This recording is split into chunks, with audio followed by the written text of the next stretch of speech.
Good morning to all friends. Myself Darshit Goyani, बायोलाइफ biology में आप सबका स्वागत है। 12th science NCERT English medium के अंदर चैप्टर नंबर 8 ह्यूमन हेल्थ और डिजीज के बारे में हम डिस्कस कर रहे थे। उसके अंदर लास्ट लेक्चर के दौरान हमने common disease in human being के अंदर जो कॉमन डिजीज है टाइफाइड, मलेरिया, डेंगूज, उसके बाद बहुत सारे viral infected, fungi infected disease है, उन सब के बारे में देखा, उसकी लाइफ साइकिल, उसके पॉजिटिव एजेंट्स, उसके symptoms etcetera we will see in our last lecture. Today we will be discussing immunity. What is the immunity? How to protect our body for the various type of pathogens like virus, fungi, protozoas etcetera. हमारी body किस तरह से different different type के जो pathogens है उसकी against work करती है और उससे हमारी बॉडी को, ह्यूमन बॉडी को बचाए रखती है. तो उसके लिए आज का हमारा टॉपिक है इम्यूनिटी. इम्यूनिटी क्या है? हमें पता है कि इम्यूनिटी मतलब हमारा जब बर्थ होता है तभी से हमारी जो इम्यूनिटी, मतलब हम ऐसा कह सकते हैं कि हमारी रोग प्रतिरक्षण क्षमता, प्रोटेक्शन, हम डिजीज से किस तरह से अपने आप ही हमारी बॉडी अपनी सुरक्षा किस तरह से करती है. तो every day we are expose to large number of infection agents.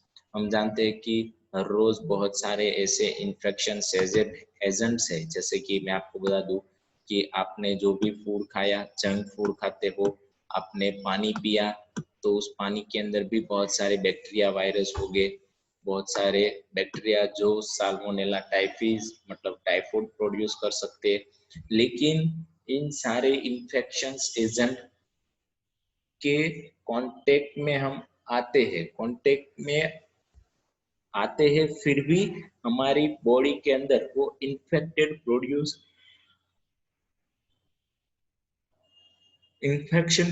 नहीं कर पाते.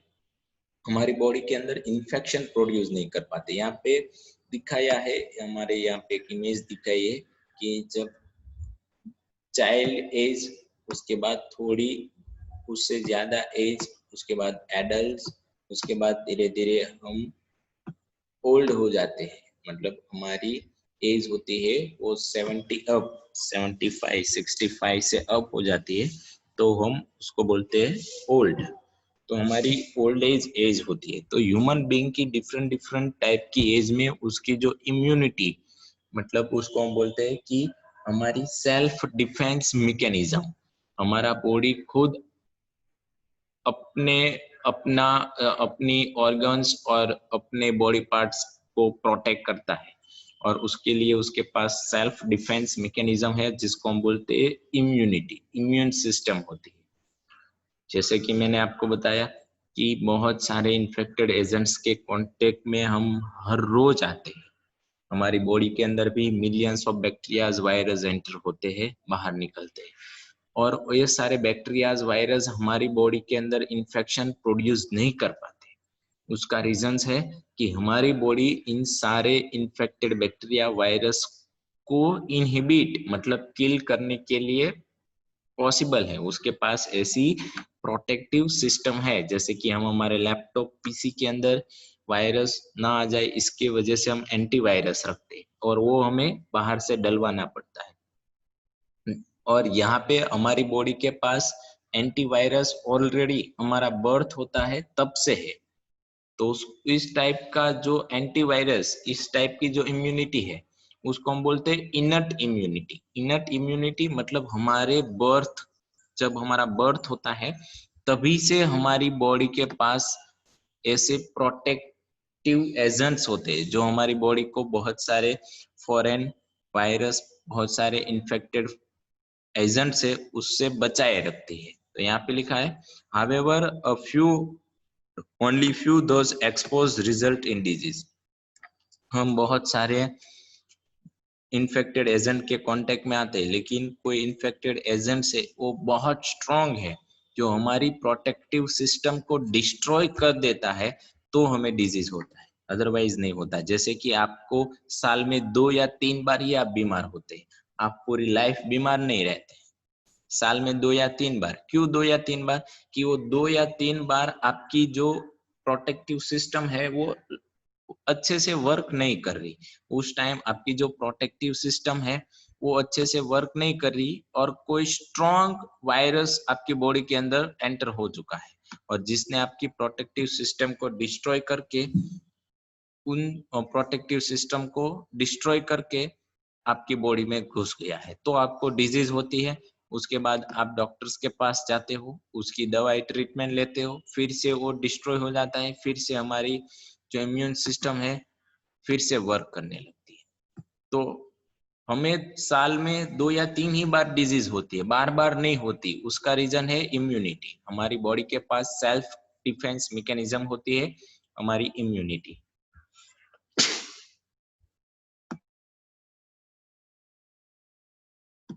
हमारी इम्यूनिटी, हमारे पास इम्यून सिस्टम होती है जिसकी हेल्प से हम हमारी बॉडी को हमारी बॉडी प्रोटेक्ट होती है अच्छे से और बहुत सारे इन्फेक्टेड वायरस बैक्टीरिया से बचाए रखती है। कई बार हमारी इम्यून सिस्टम लो हो जाती है, हमने देखा है हमारी इम्यूनिटी लो हो जाती है जिसकी हेल्प से हमें बहुत सारे डिजीज कई बार होने लगते हैं, बहुत सारे डिजीज कई बार हमें होने लगते हैं। तो पहले तो ये इम्यूनिटी कैसे वर्क करती है उसकी मैकेनिज्म हमें पढ़नी है कि this due of the fact the body is able to defend itself from the most of these foreign agents. This overall ability of the host to fight the disease confuse the organisms confirmed by the immune system, its call is immunity. Immunity की definition दी गई है कि ये तो confirm है कि आप बहुत सारे इन्फेक्टेड एजेंट के कांटेक्ट में आते हो, फिर भी आपको साल में एक ही बार डिजीज होता है, 2 बार होता है या 3 बार होता है, आपको बार बार कोई डिजीज नहीं होता है। तो इसकी वजह है आपकी बॉडी के पास ऐसी कोई मैकेनिज्म है जो सेल्फ डिफेंस करती है, जो फॉरेन एजेंट है उसको किल करने के लिए। फॉरेन एजेंट मतलब जो आपका बॉडी का नहीं है, जो भी पार्ट, जो भी एजेंट, बैक्टीरिया, वायरस एक्सेट्रा, जो आपकी बॉडी के अलावा कोई दूसरा पार्ट, आपकी बॉडी की दूसरा कोई लिविंग ऑर्गेनिज्म, लिविंग सेल आपकी बॉडी के अंदर एंटर होता है, तो उसको किल करने के लिए आपकी बॉडी तैयार रहती है, तो उसको बोलते हैं इम्यून सिस्टम। ऐसी एक सिस्टम है उसको बोलते हैं इम्यून सिस्टम। रोग प्रतिरक्षण क्षमता, रोग मतलब डिजीज को प्रोटेक्ट मतलब डिजीज को रोकने के लिए आपकी बॉडी के पास जो कैपेसिटी है उसको बोलते हैं इम्यूनिटी। इम्यूनिटी के 2 टाइप्स है, एक है इनट इम्यूनिटी और दूसरी है एक्वायर्ड इम्यूनिटी। इनट इम्यूनिटी मतलब आपका बर्थ होता है तभी से आपके पास ऐसी बहुत सारी मैकेनिज्म्स होती है, जैसे कि आपकी स्किन, आपके व्हाइट ब्लड सेल्स, उसके अलावा भी बहुत सारी मैकेनिज्म्स है जिसकी हेल्प से आपकी बॉडी होती है वो फॉरेन एजेंट्स से बची हुई होती है। और दूसरी है एक्वायर्ड इम्यूनिटी। उसकी ओवरऑल में बात कर लूं, एक्वायर्ड इम्यूनिटी में क्या होता है कि आपको कोई डिजीज हुआ है और उस डिजीज को रोकने के लिए आपकी बॉडी कैपेबल नहीं है, आपकी इम्यून सिस्टम को डिस्ट्रॉय कर दिया है कोई डिजीज के pathogens, infected agents, virus etcetera. तो अब क्या करना है, तो आपके पास, आपकी बॉडी के पास अब कोई डिफेंस मैकेनिज्म नहीं है, तो आप बाहर से इन विट्रो मतलब आप लेबोरेटरी में तैयार किया हुआ वैक्सीन, लेबोरेटरी में तैयार की गई हुई कोई दवा, लेबोरेटरी में तैयार की गई हुई मतलब कोई भी फार्मास्यूटिकल प्रोडक्ट, इंजेक्शन एक्सेट्रा, उसकी हेल्प से उस जो पैथोजेनिक एजेंट्स है उसको किल करते हो। तो ऐसी जो इम्यूनिटी है उसको एक्वायर्ड इम्यूनिटी कहते हैं। मतलब डॉक्टर जो ट्रीटमेंट करते हो, डिजीज हमें अच्छा हो जाता है, वो एक्वायर्ड मतलब किसी ना किसी की हेल्प से, कोई ना कोई केमिकल फ्रूट्स, कोई ना कोई दूसरी ट्रीटमेंट की हेल्प से हमने हमारी डिजीज को अच्छा किया, उसको बोलते हैं एक्वायर्ड इम्यूनिटी। और एक होती है इनर्ट इम्यूनिटी जो हमारे बर्थ के टाइम ही हमें मिलती है। हमारा बर्थ होता है तभी से हमारी बॉडी के अंदर ये कैपेसिटी होती है पहले अगर इनेट इम्यूनिटी काम नहीं आती तो ही हमें acquired immunity, acquired immune system use करते हैं, हम डिफेंस मैकेनिज्म यूज करते हैं। तो यहाँ पे देखते हैं कि इनेट इम्यूनिटी की मोड ऑफ एक्शन क्या है। Innate immunity is a not a specific type of defense, non-specific type of defense mechanism that is a present at the time of birth. Birth के time ही presence होती है आपके पास। This is accomplished by providing different type of barrier to the entry of the foreign agent into our body. हमारी body के अंदर बहुत सारे ऐसे बैरियर होते हैं जो फॉरेन एजेंट को हमारी बॉडी के अंदर एंटर होने से रोक देते हैं। अगर एंटर हो जाते हैं तो उसको किल करने की भी कैपेसिटी इस बैरियर के पास होती है। तो ऐसे बैरियर प्रोवाइड होते हैं हमारे बर्थ से। तो ऐसे किस तरह के इनट immunity constitute 4 types of barrier, बहुत सारे टाइप्स के बैरियर इनट इम्यूनिटी के अंदर है। First is a physical barrier, हमारी बॉडी के अंदर फिजिकल बैरियर जैसे कि हमारी स्किन और our body is the main barrier which is a prevent the entry of the microorganisms. हमारी स्किन है वो फिजिकल बैरियर है। पहले कोई भी माइक्रो ऑर्गेनिजम्स को आपकी बॉडी के अंदर एंटर होना है तो आपकी स्किन में से पास आउट होना होगा, और आपकी स्किन प्रोटेक्ट करती है, आपकी बॉडी के अंदर कोई भी ऑर्गेनिज्म को घुसने नहीं देती। तो ये फिजिकल बैरियर है। Mucus containing of the epithelium lining the respiratory, gastrointestinal and urogenital tract also help in trapping the microbes entering our body. हमारी respiratory tract है, mucus containing of the epithelium lining the respiratory, gastrointestinal or urogenital tract. Urogenital tract also help in trapping the microbes entering our body. Respiratory का best example आपको देता कि air में बहुत सारे types के बैक्टीरिया, वायरस एक्सेट्रा प्रेजेंट है। तो आप जब रेस्पिरेशन O2 और CO2 एक्सचेंज होता है तब आप अपने नोज के हेल्प से O2 अपनी बॉडी के अंदर एंटर करवाते हो, बट आपके नोज के अंदर म्यूकस होता है और बहुत सारे छोटे छोटे हेयर भी होते हैं। वो क्या करते हैं, जो भी एयर है उसके अंदर जो भी बैक्टीरिया, वायरस, वो सब इस म्यूकस के साथ चिपक जाएगा और उसकी वजह से वो हमारी बॉडी के अंदर एंटर नहीं हो पाते। तो ये भी एक फिजिकल बैरियर हुआ हमारी बॉडी का। गैस्ट्रो इंटेस्टाइनल ट्रैक्ट, अगर हमारी बॉडी के अंदर बाय चांस कोई बैक्टीरिया खाने के दौरान वो पानी के साथ मिक्स होके चला गया हमारी बॉडी के अंदर, तो हमारा इंटेस्टाइनल ट्रैक है वहां पे उसका एटमॉस्फेयर एसिडिक होता है और इतने एसिडिक एटमॉस्फेयर में बैक्टीरिया और कोई वायरस सर्वाइव नहीं हो पाता। तो ये भी हमारा एक बैरियर है। Urogenital tract also help in trapping the microbes entering our body. Urogenital tract होते हैं, जेनिटल ट्रैक होते हैं, वो भी हमारे माइक्रोब्स और जो बैक्टीरियाज होते हैं उसको ट्रैप करने के लिए हेल्पफुल होते हैं। देन आफ्टर सेकेंड बैरियर है फिजियोलॉजिकल बैरियर। फर्स्ट था फिजिकल, दूसरा है फिजियोलॉजिकल बैरियर। तो दूसरे बैरियर के बारे में हम बात करते हैं, फिजियोलॉजिकल बैरियर, जो इनेट इम्यूनिटी हमारे बर्थ के दौरान ही मतलब मिलती है।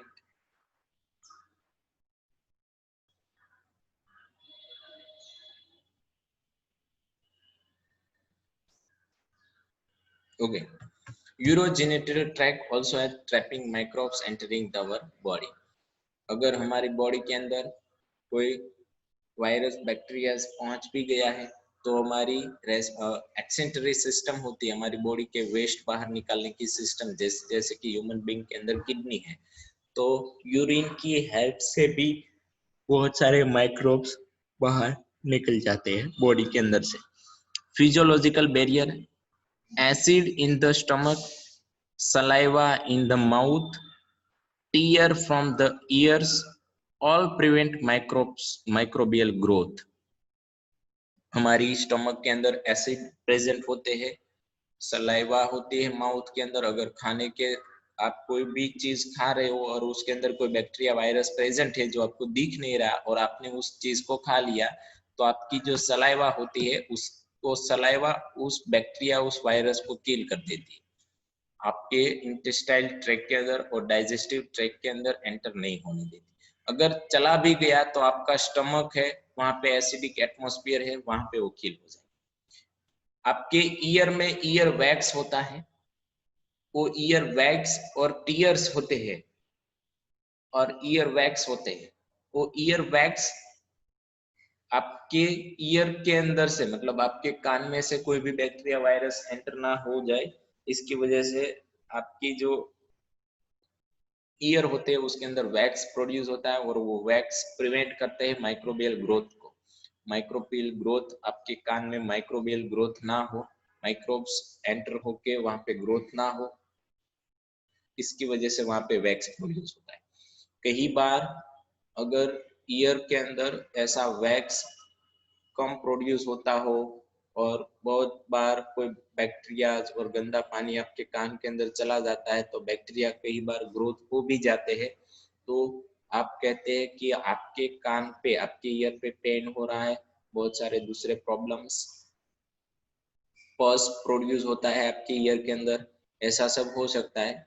लेकिन जब तक आप इस फिजियोलॉजिकल बैरियर को प्रिवेंट करते हो, मतलब उसको जैसे कि आपको कान है आपका, उसके अंदर वैक्स प्रोड्यूस हो रहा है, तब तक कोई भी माइक्रोबियल ग्रोथ, कोई भी माइक्रोब्स है वो ग्रोथ नहीं हो पा रहा।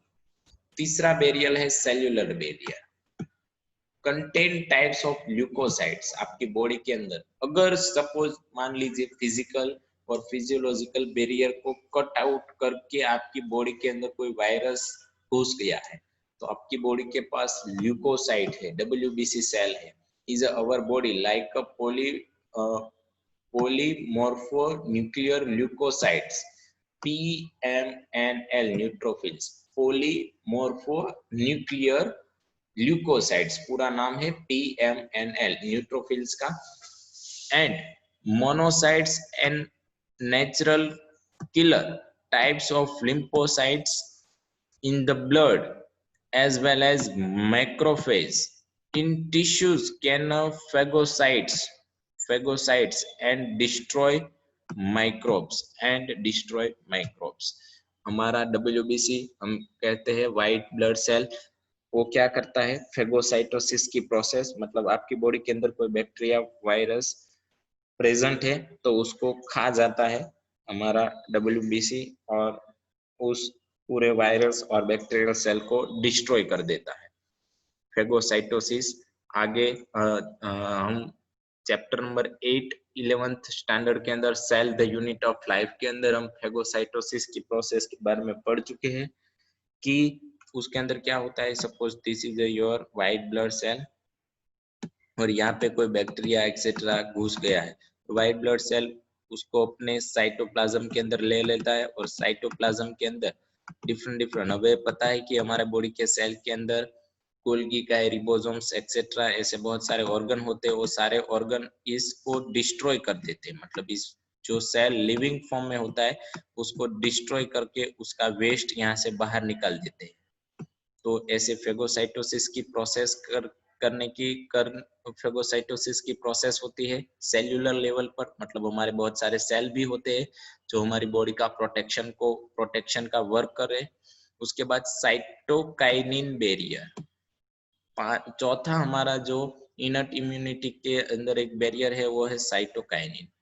Virus infected cells secrete proteins called as interferons which protect non-infected cells from the further viral infection. Virus infected cells secrete proteins called interferons which protect non-infected cells from further viral infections। Further जो viral infections होता है, मतलब viral infected cell secrete proteins, जैसे कि आपको मैं बता दूं कि ये आपका सेल है, एक, ये दूसरा, ये तीसरा, ये चौथा, आपकी बॉडी में बहुत सारे ऐसे सेल होते हैं, जैसे कि इंटेस्टाइल के होते हैं, स्टमक के होते हैं, एंड आफ्टर आरबीसी है, रेड ब्लड सेल है, बहुत सारे ऐसे सेल है। वो सारे सेल वायरस के इन्फेक्शन में आ गए हैं। सपोज ये वायरस के इन्फेक्शन में घुस गए, ये सब इन सब के अंदर वायरस इन्फेक्शन लगा दिया है, तो ये सेल क्या करते हैं, अपनी बॉडी में से एक प्रोटीन रिलीज कर देते हैं, और वो प्रोटीन का नाम है इंटरफेरॉन्स। उस प्रोटीन को बोलते हैं हम इंटरफेरॉन्स। और वो जो इंटरफेरॉन्स होता है वो क्या करता है, जो नॉन इन्फेक्टेड सेल है, जैसे कि दूसरे 4 सेल ऐसे थे कि जो नॉन इन्फेक्टेड थे, अभी वहां तक वायरस नहीं पहुंचा, तो उसके पास चला जाता है प्रोटीन्स, और वो प्रोटीन्स इसको प्रोटेक्ट करने लगते हैं। जो नॉन इन्फेक्टेड सेल है उसको प्रोटेक्ट करने लगते हैं। मतलब क्या, 4 तो इन्फेक्टेड हो गए, उस 4 के अलावा दूसरे कोई भी सेल इन्फेक्टेड ना हो, पर्टिकुलरली वायरस से, तो इसके लिए भी हमारे जो इन्फेक्टेड सेल है वो मरते मरते एक प्रोटीन रिलीज करते हैं, और वो प्रोटीन नॉन इन्फेक्टेड सेल को फर्दर वायरल इन्फेक्शन से प्रोटेक्ट करते हैं। इस तरह से फर्दर जो वायरल इन्फेक्शन, अगर ये 4 के 8, 8 से 6 चेन स्टॉप हो जाती है। सपोज आपको मैं बता दूं कि कोविड-19 का वायरस है, वो आपके लंग्स में इन्फेक्शन प्रोड्यूस करता है। लंग्स के अलावा दूसरी कहीं पे भी उसका इन्फेक्शन नहीं लगता। क्यों? क्योंकि लंग्स के जो सेल होते हैं वो प्रोटीन सिक्रेट करते हैं, उसका नाम है इंटरफेरॉन्स, और वो प्रोटीन्स है, वो प्रोटीन्स हमारे बॉडी के दूसरे सेल्स के अंदर घुस जाता है, और दूसरे सेल्स को इस वायरस के इन्फेक्टेड से बचाए रखता है। तो ये भी एक डिफेंस मैकेनिज्म ही है हमारी बॉडी की, जो हमें बर्थ के दौरान, हमारे बर्थ के दौरान ही मिलती है। तो इसको बोलते हैं हम इनट इम्यूनिटी। इनट इम्यूनिटी, हम बर्थ हमारा होता है तभी से हम नॉन स्पेसिफिक टाइप्स का जो defence mechanisms, skin, physiological, cellular और साइटोकाइनिन्स बैरियर है, वो हेल्प करते हैं हमारी बॉडी को बचाए रखने की। अगर आपको बता दूं कि इन सब इनट इम्यूनिटी हमारी काम नहीं आई, फॉरेन एजेंट को हमारी बॉडी में से घुसने, मतलब हमारी बॉडी के अंदर घुस जाते हैं, हमारी बॉडी के अंदर फॉरेन एजेंट इतनी क्वांटिटी में घुस गए हैं कि अब फिजिकल, फिजियोलॉजिकल, सेल्यूलर के साइटोकाइनिन कोई भी बैरियर काम नहीं आता। तो अब दूसरी इम्यूनिटी है, उसको बोलते हैं एक्वायर्ड इम्यूनिटी। एक्वायर्ड इम्यूनिटी के अंदर हमारी बॉडी के अंदर एंटीबॉडी बनते हैं। मतलब हमारी बॉडी जो फॉरेन पार्टिकल्स, हमारे फॉरेन एजेंट से जो हमारी बॉडी के अंदर एंटर हुए हैं, उस फॉरेन एजेंट्स को किल करने के लिए एक डिफेंस मैकेनिज्म, मतलब एक एंटीबॉडी बनाते हैं, और वो इस टाइप के एंटीबॉडी होते हैं उस फॉरेन एजेंट के साथ जुड़ के, मतलब एक एंटीबॉडी इस एंटीजन के साथ जुड़ के उसको किल कर देती है। तो इस तरह की जो मैकेनिज्म है हमारी बॉडी के अंदर, उसको बोलते हैं, इस टाइप की इम्यूनिटी है उसको हम बोलते हैं एक्वायर्ड इम्यूनिटी। और एक्वायर्ड इम्यूनिटी में हमें पहले तो एंटीबॉडी प्रोडक्शन करता है, लेकिन एंटीबॉडी का स्ट्रक्चर कैसा होता है, एंटीबॉडी किस तरह से वर्क करती है, एंटीबॉडी किस तरह से फॉरेन एजेंट के साथ जुड़ती है, वो सब हमें देखना है हमारे लास्ट लेक्चर, हमारे नेक्स्ट लेक्चर के दौरान। तभी तक थैंक यू वेरी मच। आप यहाँ पे डिफरेंस देख सकते हैं। एडेप्टिव इम्यूनिटी मतलब एक्वायर्ड, जिसके अंदर एंटीबॉडी प्रोडक्शन होता है, और यहाँ पे इनट इम्यूनिटी मतलब आपकी बॉडी का कोई ना कोई पार्ट है वो आपको प्रोटेक्ट करता है, जैसे कि स्किन है, आपकी बॉडी के व्हाइट ब्लड सेल है, आपकी बॉडी के सेलुलर लेवल पे प्रोटेक्शन है, कोई ना कोई पार्ट आपकी बॉडी को प्रोटेक्ट करता है, उसको बोलते हैं इनट इम्यूनिटी। सिंपल, आपकी बॉडी के अंदर आपके बर्थ के दौरान ही, आपकी बॉडी के अंदर आपका जब बर्थ होता है तभी से जो डिफेंस मैकेनिज्म प्रेजेंट होती है, नॉन स्पेसिफिक है, लेकिन 70% वर्क आउट करती है। जैसे कि आपको इजीली कोई भी स्किन इन्फेक्शन नहीं होती, आपकी स्किन पे अगर कोई कट पड़ा हुआ है, जैसे कि कोई चप्पू लग गया है, कोई अदर पार्ट में कट है सिंपल, तो उस कट में से आपने उस कट को खुला रख दिया, और जब तक वहां पे ब्लड क्लॉटिंग होके वो पूरा का पूरा पार्ट ज्वाइंट नहीं हो जाता, तब तक आपने वहां पे आपने ध्यान नहीं रखा, तो उस कट हुए जहां पे भी कट हुआ है वहां से कोई भी फॉरेन पार्टिकल आपके ब्लड में घुस सकता है, बैक्टीरिया, वायरस एक्सेट्रा। तो ये बैरियर थे इनट इम्यूनिटी। सिंपल है, 3 मार्क में बहुत बार पूछा जा चुका है। इनट इम्यूनिटी बहुत इजी है। इम्यूनिटी की डेफिनेशंस, 2 टाइप की इम्यूनिटी, इनट इम्यूनिटी और एक्वायर्ड इम्यूनिटी। तो यहाँ तक हमारा टॉपिक आज का रखते हैं। नेक्स्ट लेक्चर के दौरान हमारा next immunity, acquired immunity discuss करेंगे। Thank you very much.